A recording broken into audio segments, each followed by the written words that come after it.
We thought we had guardrails in place to keep our Yes. kids safe in these spaces, and we were not operating with all the information. And that's by design. These companies don't want us operating with all the information. Welcome to the Healthy Screen Habits Podcast. I'm Hillary Wilkinson. Whether you're starting your parenting journey with a newborn or looking to connect with your teen on technology, let's learn some new healthy screen habits together.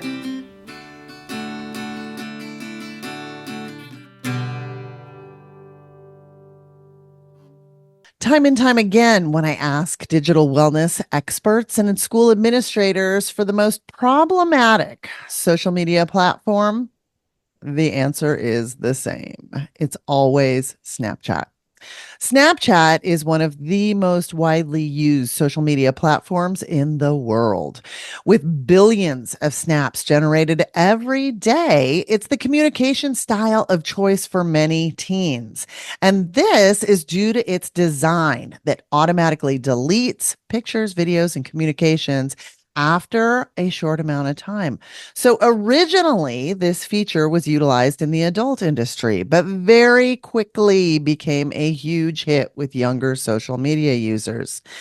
Evan Spiegel, one of the creators and CEO of Snapchat, claimed in 2013 that Snapchat changed the perception that deleting something was bad. He said, online, you typically delete something if it's bad or embarrassing. But Snapchat removed this pressure. And this disappearing feature is also what has made Snapchat the platform of choice for drug dealers. The ability to sell drugs anonymously, get paid online, and set up drop offs or deliveries has exploded an illegal market for dealing. This, compounded with counterfeit pharmaceutics laced with fentanyl, has created a deadly wave of drug related deaths.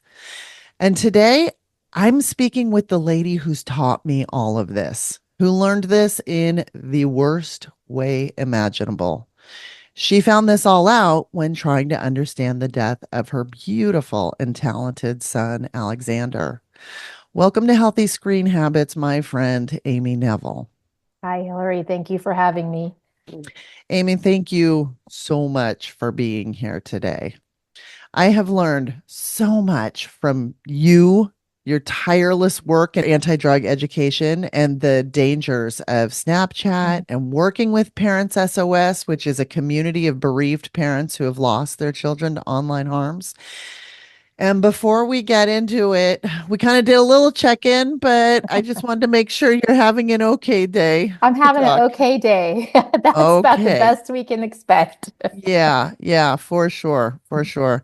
And Amy, are you up for I feel like I've grown to know Alexander through your story and through your time, but I mean just an outstanding guy, Mhm. outstanding kid. Are you up for sharing about him today? Sure. I love talking about him, and it's hard, but it's weird to say that because it's really hard, right? Because Hmm. it's going to be emotional, but at the same time, it keeps me connected to him, and that's Hmm. all I want is my kid, you know. So Alex was a pretty typical 14-year-old. He was an anxious teenager, if you will. He was looking forward to high school. He kept asking me, Mom, do you think I'm gonna like high school? And I was like, oh yeah. And I would talk about we'd talk about why he might like it and what the challenges might look like. But he was up for it. He was really actually looking forward to it as a 14-year-old. And, he was a leader among his friends. They'd play video games together and he was always leading the squad or the team or whatever it was. He was a kiddo with big ideas. Like he early on loved history, loved Egyptology, had fancied himself as maybe one day being a director of a Smithsonian, thought deeply about things. And then when he was really passionate about something, he would take that, like the Egyptology or World War II or a video game or Pokemon cards, whatever it was. he would learn and learn and learn, and then he would share that with people. Like he would get people on board with his thoughts and ideas about these things. He was very persuasive. And I think it was just that passion that he had when he would communicate about these things, and he'd bring people into his circle on fun and interesting things. You know, a lot of what we did as a family revolved around Alexander's interests, whether it be going to Comic-Con or a Lego convention. World War Brick was in Anaheim a couple years, and we went each year because that was Alexander's thing. He wanted to be a part of that, and we'd spend the entire weekend there for his sake. Dressing up like assassins from Assassin's Creed and going to Comic-Con. That was really fun. We did that one year. His birthday parties would be like a Civil War reenactments. Yeah, yeah. I love that you kind of talk about all of the things that you guys have done as a family, because in seeing some of the footage that you've been so generous to share with like family videos and stuff like that, I look at your family, and the thing that I find, the thing that like, drives the icicle through into my heart is that I look at your family and I go, oh, I know that family. That's mine.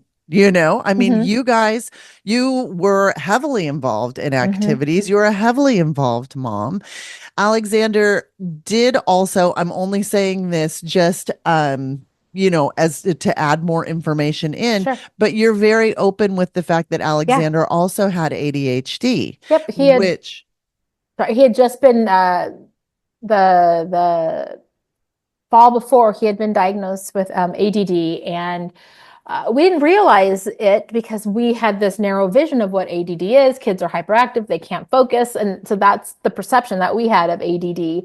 Uh, and through elementary school, he had amazing teachers who gave him space to walk around the classroom, to fidget, to express his ideas and things that might be going on. So it was easy to not detect, if you will. sure, Uh, but we learned that there's several different types of ADD, and Alexander had this like version where he would obsess about things and think really hard about things and feel things really intensely. And so we were just starting to learn how to work with that and work with him. And we were working on least invasive to most invasive treatment. sure. Are you comfortable talking about the events that kind of led up to the night that Alexander was killed Yeah, by fentanyl? yeah, Okay. Okay. yeah. We can talk about that. I think it's important because it was the summer of 2020, between eighth grade and what would have been his high school year. He had just celebrated his birthday that summer, and we had kind of fallen into a routine where he was selling off toys on eBay from when he was little, which was really hard and sad for me as a mom, but he was good at it, very organized, communicated with his customers. He just really had a knack for it. Had prepackaged all these packages so they'd be ready to go when somebody bought something. And so we were kind of this routine of every day where he was delivering packages, skateboarding, playing video games. He'd go out and ride his bike. He would get online with friends, and we were having dinner together every night at that time. And that was at Alexander's request. He helped me grocery shop. He helped me pick out like what we should be eating. Like he was really involved with the family, almost more so than he had been in recent months. Mm, And he was into it. He liked it, but along came a point where he asked me if he could bring his TV up to his bedroom because we had a rule. If you're going to play video games, it's always in the common area, so you're not isolating off in your bedroom. And no matter how raucous he got, we let it happen because I wanted him to stay in the family space and sure. community space, if you will. Uh, so he's like he gave me some really good arguments as to why he should be allowed to have his TV up in his room, and I agreed to it, but the door had to stay open. And when I called him, he had to respond. Like it was, if I came to get him for dinner, there had to be a quick turnaround in these things, or the TV would come back downstairs. And so we were doing okay with that. And he wasn't playing video games for too long a period of time. It'd be in the afternoon a little bit, and then sometimes he and his sister and dad would play at night. Uh, and then he broke his TV. Mm, And I was very adamant that, well, we're not just going to run out and buy you a new one. You're going to have to replace this TV on your own. He was making money on eBay. Like, I'll take you shopping. We can get a new TV, but you broke it because you were careless. So there's consequences for that. And he didn't want to buy a TV right away. So now he's not playing the games. He's becoming a little more disconnected. from us at that point. And he started spending more time online on Snapchat. And that's when things started to get a little weird. And so for a few days went by and things were just really off with him. Big mood swings, which were kind of in line with his personality because he had a very big personality to begin with. And he was 14. And he was 40. I mean, Exactly. I mean, the height of puberty, like it wasn't really out of line, but just your mom instincts. I'm like, okay, something's off. And so I asked him, like, okay, dude, like, what is up? Are you using something? And he's like, no, mom, I was up late. I ate something bad. And again, puberty. So I just didn't give it much thought that night. I believed him. Um, but I still wanted to take him to the doctor. I wanted to find him a new therapist because his therapist was on a medical leave at that point. And it was a day and a half later, he came back to me. He said, okay, I have to talk to you guys. He sat us down at the kitchen table and proceeded to pour his heart out to us on a Sunday evening. And he told us, told us a lot, but the three key things that came out of that conversation were I wanted to experiment with Oxy. I got it from a dealer on Snapchat. It has a hold on me and I don't know why. Excuse me. no, no, you're fine. We can take as long as you need. Thank you. Yeah, So, of no. course, I did what any parent would do. I sprang into action that next day. I called the treatment place. We thought we were going to get him in by Wednesday. They told me they needed to call me back with their recommendation. So, okay, we're going to wait for that call. I took Alex to get his hair cut. He and his dad went out to lunch. He went and bought a bunch of candy. He went and hung out with friends, delivered the eBay packages, skateboard, video games, like all the usual things. And he came home around 9 o'clock that night and we said goodnight. That was the last time I saw him alive. Went up to his room. That morning when I woke up, I remember thinking, wow, it's so weird. I didn't hear Alex in the night. He must have really been sleeping hard Yeah. because usually he was a night owl. I always heard him up in the middle of the night making food, whatever he was doing in the kitchen. Um, Mhm. and so I let him sleep and I went to go wake him up for an orthodontist appointment. And that's when we realized he was gone. Yeah. Yeah. And he was gone, just so everybody's completely clear. He He, was gone yeah, because he had taken. he had taken a pill that night. Sometime after 9 o'clock, he took the pill that took his life. Yeah. Um, that was not his intention. He wanted help. This kid was scared. And we didn't know what we were dealing with. No one was talking about fentanyl at that time, the illicit fentanyl, and no one was talking about the depths of social media harms. We spot check social media. We had internet go off at our house. Like we thought we had guardrails in place to keep our Yes. kids safe in these spaces, and we were not operating with all the information. And that's by design. These companies don't want us operating with all the information there. Look out for sexual predators, look out for bullies, and we did those things. Yeah. And yet here we are. Yeah.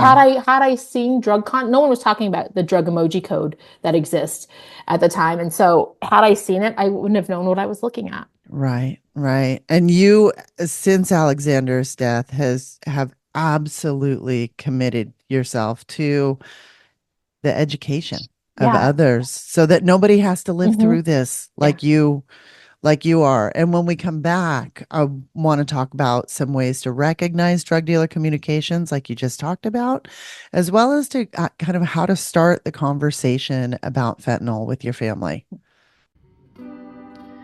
Did you know anyone in a U.S. state, territory, or tribe who needs suicide or mental health related crisis support, or who has a loved one in crisis, can connect with a trained counselor by calling or texting 988. 988 is the easy to remember number that reaches what is commonly referred to as the Lifeline, a network of more than 200 state and local call centers funded by the U.S. Department of Health and Human Services. Formerly known as the National Suicide Prevention Lifeline, the full name has changed to the 988 Suicide and Crisis Lifeline. 988. It's the 911 for mental health. I'm speaking with Amy Neville, founder of the Alexander Neville Foundation and mom of two, Eden, her teenage daughter, and Alexander, who is forever 14, after losing his life to an accidental fentanyl overdose. So, how is this happening? How are drugs being trafficked on Snapchat Amy, like, I mean, just I feel like I hate to use your pain as the path, but I feel like we have so much to learn, and I know that that is your commitment and your Mhm. dedication to Alexander. So, how is it happening? So, in a variety of ways. So, when I first started this work, I was naive and I thought kids that want to experiment are going to go out and find a drug dealer, happen in dark, scary places.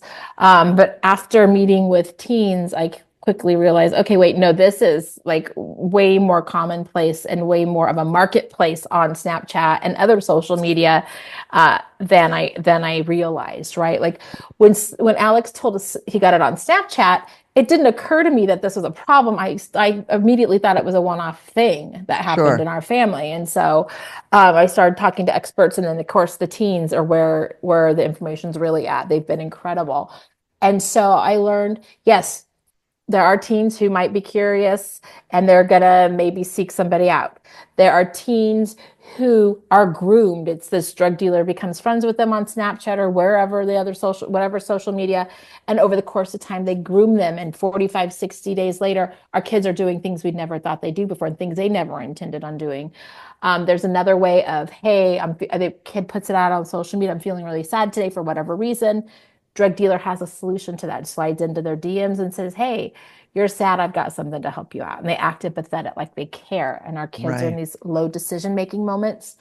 And then another trend is that a kid puts it out. So excited, my parents said I can save for my first car. Dealer slides into the DMs, hey, I got a job for you. Earn some quick cash. And Oh, now, next thing you know, these kids are selling drugs to their friends because they got wrapped up in this somehow. So that's a few ways. I recently spoke to kids in juvenile detention, asking them what they were seeing and what they're doing. I mean, these are kids who are drug dealers. These are kids who have killed people. It's a whole thing, and they were telling me kind of like the latest way it's happening, and that is Snap is more of a hub for these drug dealers because Snap is starting to remove drug content, right? They're starting to do things that make them look good in the public eye. Is it foolproof and 100%? Absolutely not. Let's be really clear. It's a band-aid solution. I feel quite strong about that. But so these kiddos are telling me, nope, Snap's the hub. I meet them on Instagram, and then we go finish the transactions on Snapchat because those messages are going to disappear. So it's mm, still in there. It's still part of the problem. And until these companies say will actually do the right thing rather than saying that they're doing the right things, we're this is what our teens are up against. right, right. And you had mentioned just so in the event that we have parents that are like, I need to Hmm. go and look through Yeah. my kids' DMs and stuff Hmm. like that. What you had mentioned earlier, like the emojis that are Yeah. used as code. Hmm. And I'd like to ask for two things. One, can you give a couple examples? And two, where can parents look for that, for like an emoji translator or Sure. like a Sure. legend, if you will? Yeah. Yeah. Yeah. The legend. It's a funny way to think of it. Well, like a map I no, you're legend is absolutely the right. way I just hadn't thought of it. That's like a that's a really translator. interesting way to Yeah. look at it. Who uses maps anymore, Hillary? Come on. Right. Um, so one of the easiest ones, especially when it comes to the pills, there is a blue circle with an M on it. That symbolizes that blue M30 pill. Mm. That's a very common one. Sometimes they'll use different leaves and things for marijuana. The magic 8 ball is on there, so you can, cocaine. So there's a lot of different ways, but you can look up DEA drug emoji code and a PDF will pop right up on Google for you that you can take a look at. Okay, and I will put a link to that Okay, great. code in our show notes. So definitely, and I'll tell you how to get to that at the end of this episode. So I feel like even as we're talking about fentanyl, people are not realizing like why fentanyl is an issue. They're not realizing like the magnitude of the problem with counterfeit pharmaceutics. Hmm. And can you share some of the numbers on statistics of drug use, fentanyl deaths, Hmm. things like that? So, just to give you some perspective on drug related deaths, in the 20-year period from uh, 2020 to 2019, as the US had around 400,000 drug-related deaths. In just the last 4 years alone, we'll reach that number. That is the power of fentanyl. It is incredibly deadly and incredibly potent. And when these pills are made or these powders are made or it's laced into cocaine or heroin or methamphetamines, whatever else it's in, no one's using science to measure it out. They're taking the drug or in the case of the pill, it's just a binding agent, throwing in the fentanyl powder, blending it up literally in a blender, like think Magic Bullet, throwing it through a Mm-hmm. pill press. So there's not an even distribution in there. So we always, give the example of think of chocolate chip cookies, right? We've all either eaten chocolate chip cookies or made chocolate chip cookies, and those chocolate chip cookies are not dispersed in that batter evenly. So that Right. fentanyl is that chocolate chip cookie, and it's not dispersed evenly. Some will be totally loaded, some might not have any at all. So it is it's really dangerous. I mean, And people and the the go ahead. Oh, I was going to say, and the amount of Oh, fentanyl needed to be oh. fatal it's like smaller than a grain of Yeah, rice. it's like what can fit on the very tip of a pencil is how much it takes to kill somebody. And these kids, Alex was maybe 110 pounds, skinny. Um, his body's going to metabolize it different than a 250-pound man, and so there's varying factors in there. And our kids have, especially, these kids in these beginning stages, experimental phases, whatever we want to call it, uh, they don't have that experience of use, right? Hmm. Because the tolerance to fentanyl builds really quickly, so you need more sooner, and uh, your body will need more and more and more. To the point, I met a lady who was taking 77 pills a day, but Oh my God. she was already addicted to heroin when fentanyl finally entered her system. So you earlier this year were featured in a feature-length article in Rolling Stone. Mhm. You've created two documentaries. You do countless hours of coalition work for anti-drug education. I'll link those two documentaries in the show notes, in the hopes that people will watch them because I learned so much and I sat with my kids and had them watch them. And when I do it, when I ask my kids to watch them, I ask them also, do you think this is good content? Because it's good to hear their feedback on it, Mhm. but it also creates an opportunity for us to have very good Mhm. conversation around Right. it. So I recommend parents, ask the same, say, hey, I wanted to watch this. Can you watch it with me and tell me if you're learning anything new? Mhm. So just a little Ooh, parenting yeah, I tip. like that. I will tell you real quick, one of the best compliments I ever got was with the second film. I just started showing it in the first school district I was in this last winter.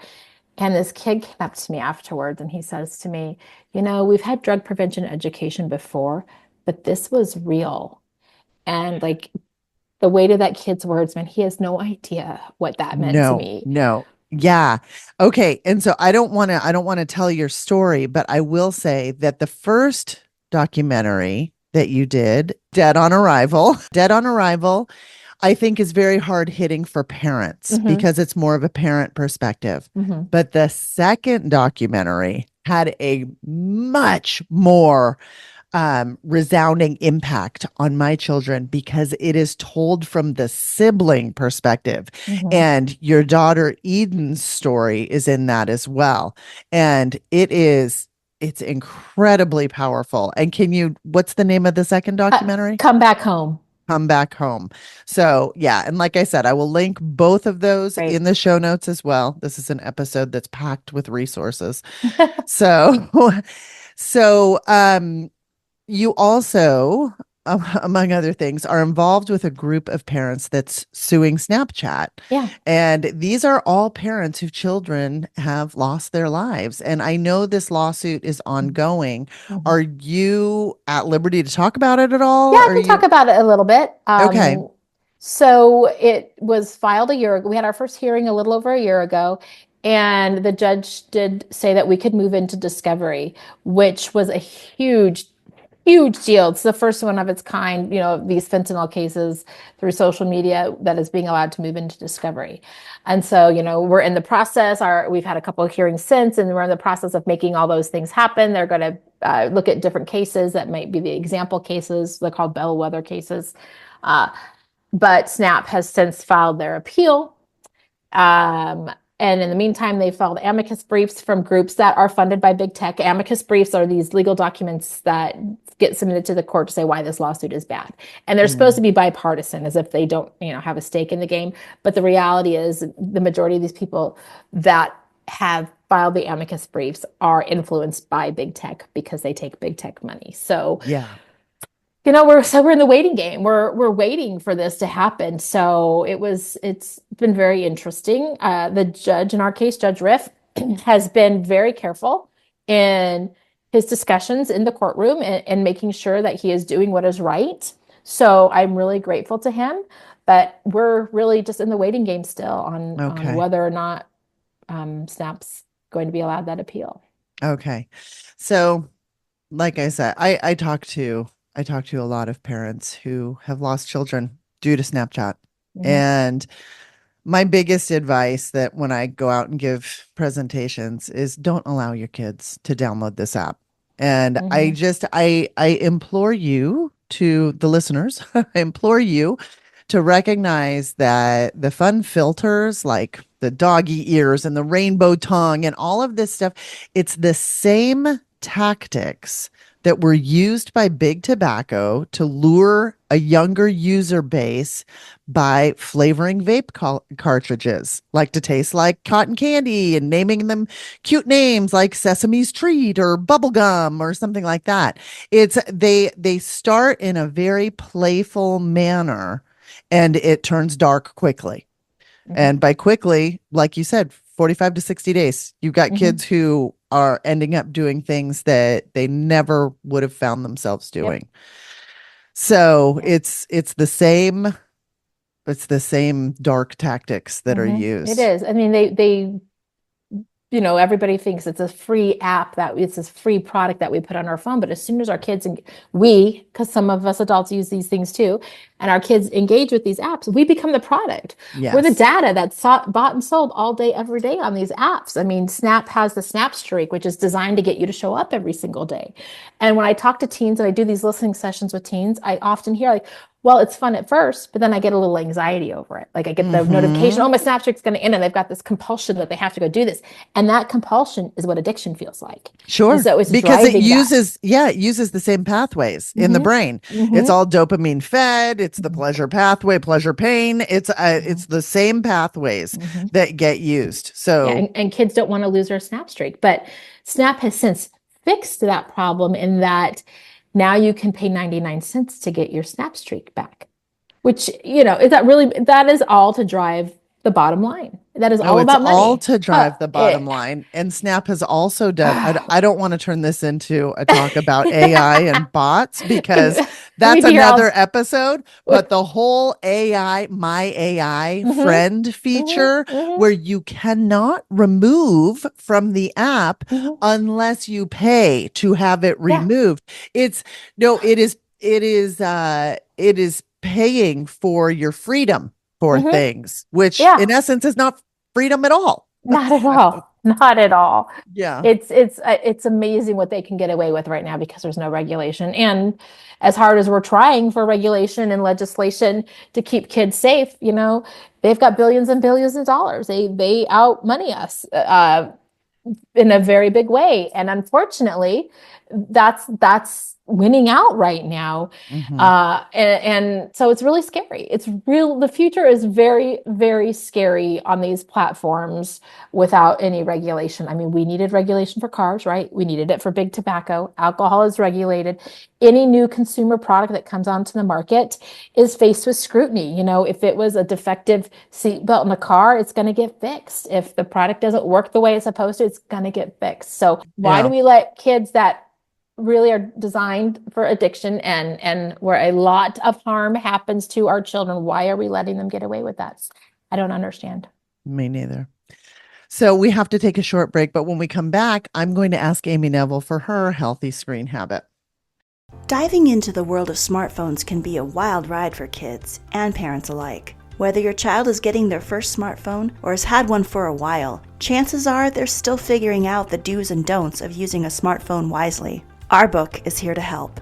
Healthy Screen Habits for Tweens and Teens, a training workbook to help you use your phone wisely, is the tool your child needs to navigate life in the digital world. From tackling poor phone etiquette to addressing social media anxieties and online safety concerns, we have your child covered. Written especially for adolescents, we've put together all the information, tips, hacks, and rules to ensure that your child's phone is a useful tool that they control, not the other way around. We explain the whys behind the rules of phone use. We show your child the possible traps and dangers to watch out for, how to prevent them, and how to fix them if your child has made a mistake. We give your child the 5 core healthy screen habits to use daily, protecting them from some of the worst mistakes tweens and teens make while using their phones. This workbook will teach your child how to use their phone as a tool to help them do great things in their one amazing life, and it will make your life so much easier at the same time. Packed with colorful graphics and easy to read content, this resource is a game changer for kids. Don't miss out. Buy your copy of Healthy Screen Habits for Tweens and Teens on Amazon.com today. I'm speaking with Amy Neville from the Alexander Neville Foundation. Now, Amy, as you know, on every episode of the Healthy Screen Habits podcast, I ask my guests for a healthy screen habit. And this is going to be a tip or takeaway that listeners can put into practice in their own home. What's yours? So, obviously don't let your kids get started on these things. But if that, train has already left the station, you got to spend 5 to 10 minutes a couple of times a week looking through the recommended content that your kids are being pushed. If something looks harmful in there, doesn't mean your kids searched for it. It just means that's what the algorithm thinks they need to see. I mean, you're looking for diet pill advertisements, lingerie ads to teen girls, like anything that you think is alarming, it probably is. And get in there, set those settings to the highest security. Make sure you have your kids' passwords. God forbid something should go wrong. You need to be able to get into that phone. I mean, those are just a couple of tips, but I've got more. If anybody wants more, find me. I'll give you more. Okay. Well, that's a perfect segue into finding a complete transcript of this show, as well as a link to the Alexander Neville Foundation website, plus links to the 2 documentaries, plus a link to the DEA emoji code kind of form. You can do that. You can access all of these things by visiting the show notes for this episode.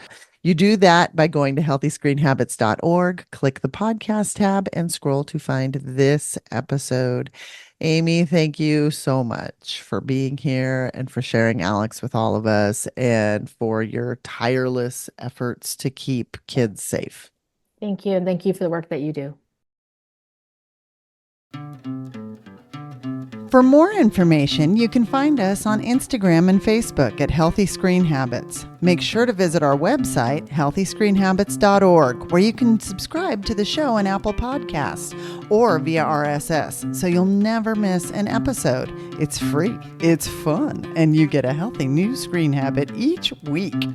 While you're at it, if you found value in this show, we'd appreciate you giving us a quick rating. It really does help other people find us and spread the word of healthy screen habits. Or if you'd simply like to tell a friend, we'd love that too. I so appreciate you spending your time with me this week, and I look forward to learning more healthy habits together.